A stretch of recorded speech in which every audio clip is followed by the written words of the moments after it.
let's go back to doing some math. My math people. So let's talk about formula mass and the mole when we have compounds. So we were doing things, we did math using the periodic table for our elements and figured out going from grams to moles and things. So remember here, how are we going to calculate this? So if we have the number of atoms in our compound times its atomic mass, then we're going to add the number of other atoms in the compound times its atomic mass.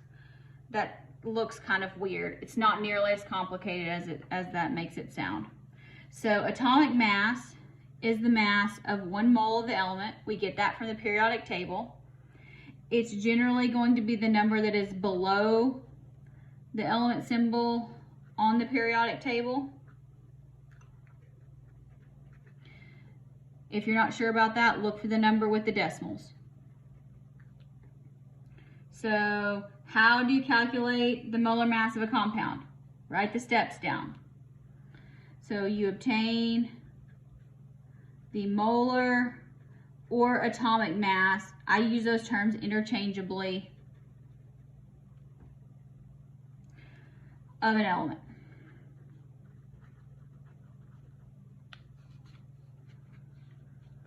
Or well, we'll say of each element. And then we're going to using your periodic table.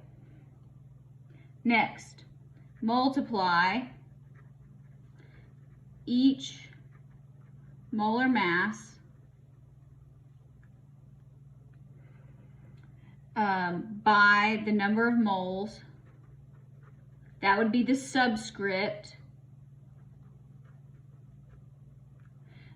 in the formula. And then third, add. So again, that's a lot of words. Let's try this. So do a review as we're going through naming some of these. See if you can name them. This one you can't name. We didn't talk about what that was. So this here, -2 plus 3, iron 3 oxide, also known as rust. Okay, so we have here we're going to do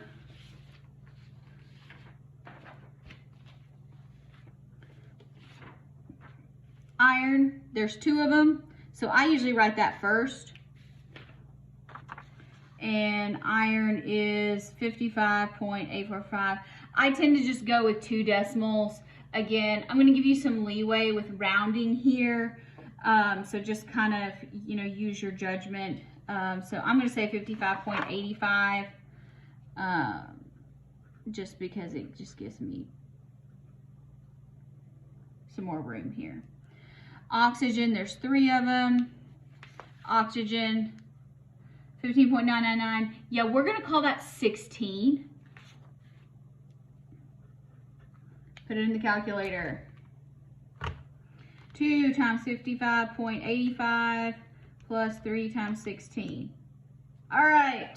Now, units are important here because we're going to use this. So 159.7 grams per mole. It is not a molar mass if it does not have units. Now, let's talk about this disaster here. All right, just work from left to right. 1 potassium. Potassium, let's go with 39.1. Again, how you do this and how you round may be a little bit different than mine. That's okay. Carbon, there's 4 of them. I'm going to use 12.01. I've done this a lot of times, so I can generally do this faster. You don't have to memorize these. Atomic masses will always be given to you. As you do them a lot, you'll probably remember some. Hydrogen is the only exception where I use 3 decimals. So for hydrogen, 1.008. If you want to use 1.01, that is okay with me. oxygen 16. So let's add these up. So 39.1 plus 4 times 12.01 plus 5 times 1.008 plus 6 times 16. 188.18. 18 grams per mole.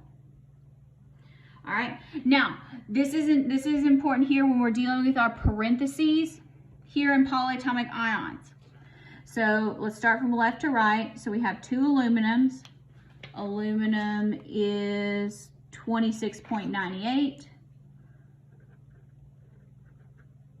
Now, sulfur, remember, if it's in the parentheses, you have to multiply now.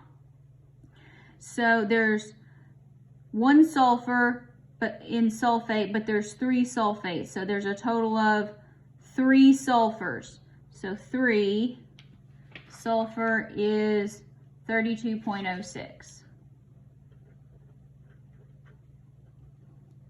Now, how many oxygens are there? You have to multiply. So there's 4 oxygens in each sulfate, and there's 3 sulfates. So there's 12 oxygens, oxygen 16.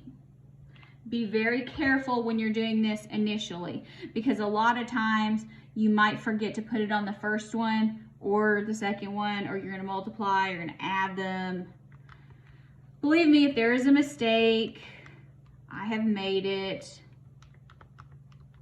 Plus 12 times 16. 342.14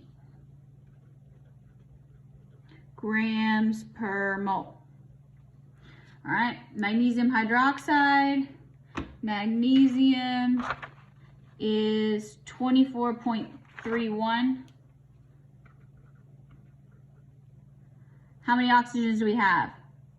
2. How many hydrogens do we have? 2. Again, use your periodic table. It's always going to be given to you.